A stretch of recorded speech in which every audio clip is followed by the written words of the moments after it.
Ya, Tribuners, terkait dengan kasus laka lantas yang menimpa seorang siswi SMP di Lampung Tengah, kami telah merangkumnya ke dalam beberapa poin pernyataan. Di mana poin pertama, seorang siswi kelas 9 SMP bernama Cynthia tewas setelah tertabrak truk pada Sabtu 12 Oktober 2024. Kronologi peristiwa bermula ketika Cynthia hendak berangkat sekolah.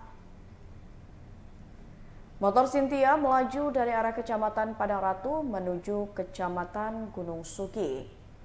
Setibanya di TKP, Cynthia pun mencoba menghindari lubang dan melaju sedikit ke tengah.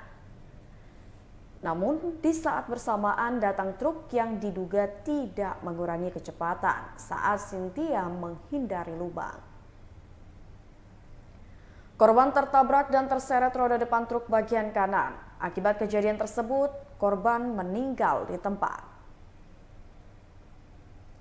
Warga yang mengetahui hal tersebut geram hingga membakar truk yang menabrak siswi SMP hingga tewas itu.